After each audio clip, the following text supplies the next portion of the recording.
Yung mga gano'n ho, para ho sa akin pagtatalsik na pagtataksil na sa bayan ho, mga kababayan. Eto, yung mismong balita ho diyan. Oh, eto yung mismong, tungkol ho diyan. Na nagpakilalang bagman ni Vice President Sara Duterte na si Ramil Madriaga ang forensic Sabi ni Shiro Kansaki, Chinese military? Oh, parang tugmang-tugma sa sinasabi ni Katrina Ponce Enrile. Oho, at may sinasabi pa si Enrile na merong mga tao, merong mga Pilipino na nakakatanggap ng pondo galing sa China para sirain, guluhin, gibain ang gobyerno ni Pangulong Bongbong Marcos. Eh bakit ganun, Mark? Bakit kailangan nilang pondohan? Hindi na lang sila lumaban, mas malakas naman ng China. Kasi mga bossing, kung tayo ang maglalaban-laban, tayo yung mag-aaway-away, no?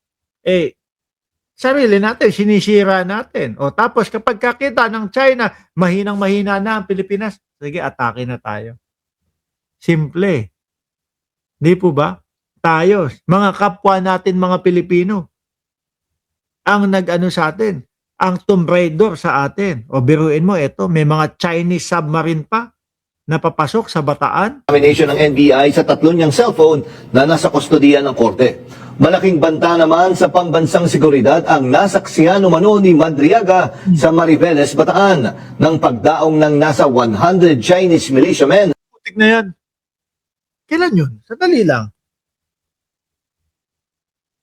Parang Bataan ho, mga kababayan eh. Parang laging dyan may mga nakikitang mga paikot-ikot na mga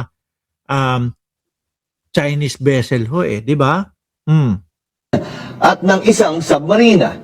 Yan na exclusive na umaarangkadang balita ni Maan Makapagal.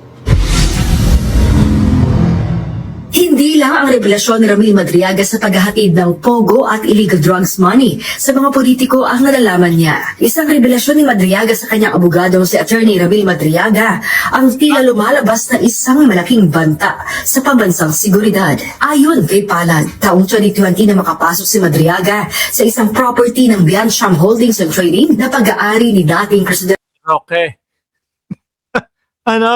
Meron PH2, meron Biancham. At eto nga ho, yung Biancham ni Roque, nasasangkot daw po doon sa mga pagpapapirma daw po doon sa mga magsasaka. Tapos pagmulat ng mata, paggising ng mata, kinabukasan o pagkatapos ng mga ilang araw, hindi na daw po sa kanila bigla yung lupa. Sa madaling salita, nasasangkot sa di umano'y land grabbing po. Spokesperson, Attorney Harry Roque. Doon nakita raw ni Madriaga ang nasa 100 Chinese military na nakauniforme ng pangsundalo, armado lahat, at sa Laque Beach sa Mariveles, Bataan. Ipapasakop na nitong mga ito ang Pilipinas sa mga Chekwa. Kung totoo yung mga sinasabi at yung mga salaysay ni Madriaga, ganun ang ibig sabihin nun, mga bossing. Hindi ho kaya tugma ito, kaya ang ating Vice Presidente ay no comment po tungkol sa mga West Philippine Sea. Sinigundahan naman po ni Pulong Duterte na ngayon po kung nasang lupalop ng mundo, nagpaalam, 17 yung pupuntahan na down to 2 na lang po, no? Nasabi, hindi trabaho ng Vice Presidente ang magkomento sa West Philippine Sea. May kaugnayan kaya talaga to doon? Sabi ni Basurero, talagang ginago ni Roque yung bayan ko sa Bataan. Nakita niya rin ang isang black submarine na pinaiikutan ng malalaking fishing vessel sa beachfront ng Biancham. May mga cove daw doon na talagang mahirap puntahan, binakuran. I think Pero mo ito sila, no? Yung kampo ni Madriaga, labas lang ng labas. Yung kampo ni Gutesa, wala na, nanahimik na. Nagtago pa. Hindi pa nagpapakita ho. Na tanging magpapasaya sa mga DDS kasi siya yung nagtuturo kay Martin Romualdez naudlot pa. LAQUE, Laque, ang tawag niya. Talaga raw, sabi niya, kitang-kita niya mismo mga naka-uniformadong mga Chinese para PLA, no? Mhm. Numbering less than 100 daw yun, madami daw. Ayon kay Palad, mahalaga maimbestigahan ito ng pamahalaan dahil usapin Oo naman, ano? National security. Oh, biruin mo, ilan daang kasundaluhan daw ng Chinese, mga armado, papasok ng Bataan. ito ng national security, lalo't mahigpit ang pagbabantay ng ating sandatahang lakas sa mga kargatang sakop ng ating bansa. Sabi niya, marami siya nakita mga Chinese military doon.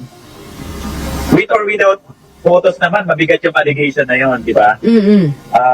Maaring ginagamit nga to kasi may mga kwento siya na pwedeng gawing refueling air. Grabe, ano, kung sangkot pa din si Roque dito, ang daming kawalangyaan ni Roque na ginagawa sa bansa natin.